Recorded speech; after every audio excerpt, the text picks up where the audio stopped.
Why do I always feel inexplicably anxious and constantly worry about the future? Why does deliberately pursuing something often lead to the opposite result? As an ordinary person with no distinctive features, how can I take control of my life? In Zhuangzi, there is an article titled Deliberation. It suggests that as long as one lives in society, they will inevitably engage in many intentional actions and harbor many deliberate thoughts.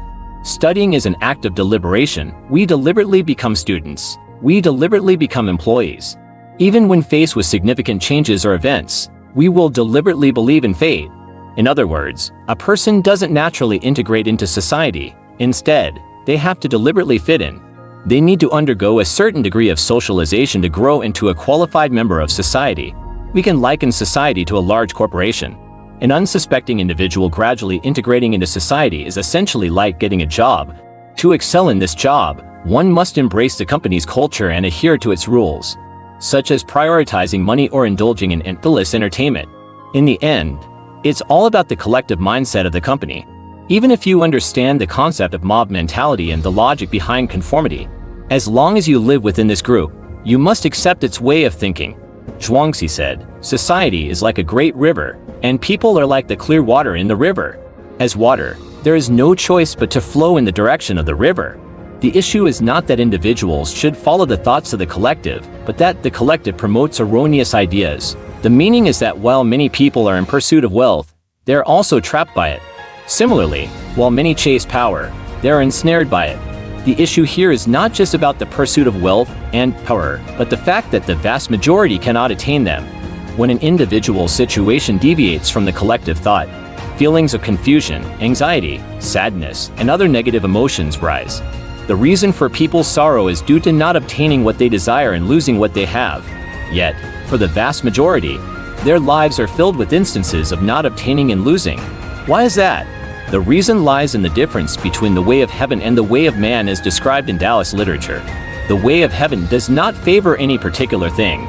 It doesn't make it spring all year round just because it cares for the flowers and plants. Nor does it keep it daylight all the time just because it prefers a day. It treats all things equally, never showing bias towards any side. However, the way of man is different. It shifts according to individual will. For instance, ancient emperors would not treat their relatives the same as the common people they had never met. Similarly, in today's world, we don't treat our pets the same way we treat mosquitoes or rats. Since ancient times, the operational system of human society has been a hierarchical structure similar to a pyramid. From the Taoist perspective, the reason for this structure is due to the limitations of information transmission. Initially, information was conveyed through spoken language, then through written text, and now through videos. However, regardless of the medium or method, it's challenging to accurately express a particular idea. Given the nature of this information transmission, the most efficient operational system is to establish a hierarchical structure resembling a pyramid. In other words, those who can understand and access more information are positioned closer to the top of the pyramid, while those with less access and understanding are closer to the bottom. The limitations of information transmission in the pyramid's hierarchical structure don't necessarily mean that ordinary people will always remain ordinary. However, it does imply that the vast majority are ordinary. This is why Zhuangzi rejected the pursuit of wealth and power.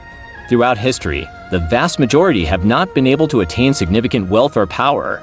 Thus, Zhuangzi also rejected deliberate actions and pursuits, as most deliberate pursuits are merely chasing after things one cannot obtain.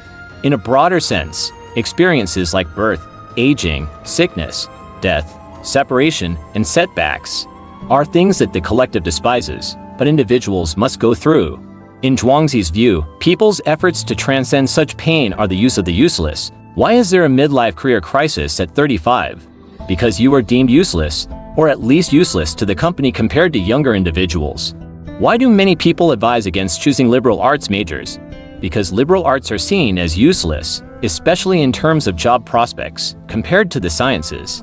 But does being useless to a company mean you're entirely without value? Does being useless in terms of job prospects mean that liberal arts are entirely without merit? Clearly not. It's all a matter of perspective. Zhuangzi told a story about a wild chicken that lived in the marshes. It had to walk 10 steps to get a bite of food and 100 steps to get a sip of water. Yet, it did not wish to be confined in a cage. In the cage, even though it might be well-fed, it was not happy. What does this mean? In Zhuangzi's view, pets living in cages are analogous to people living in society.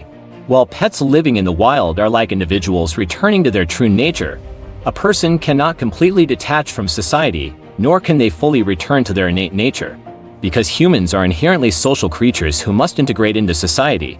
But how can one integrate into society without compromising their true nature?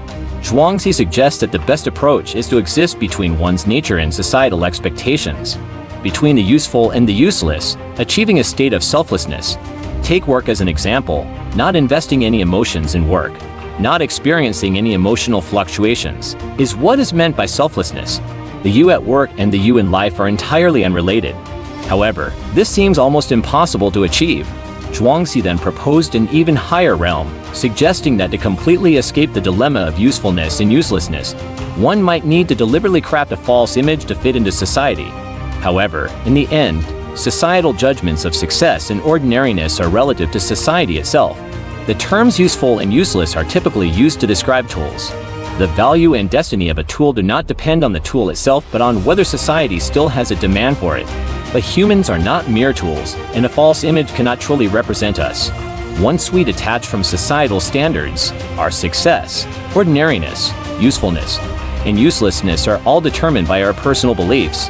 Thus, even though we are born into society, we must learn to establish our own standards beyond societal judgments, spiritually. This is akin to Zhuangzi's concept of free and easy wandering. While everyone understands the use of the useful, few comprehend the use of the useless. Only by reaching this state can one truly be free and at ease. Regardless of any changes or wherever you are in life, you can immediately find something that reflects your value and brings you joy.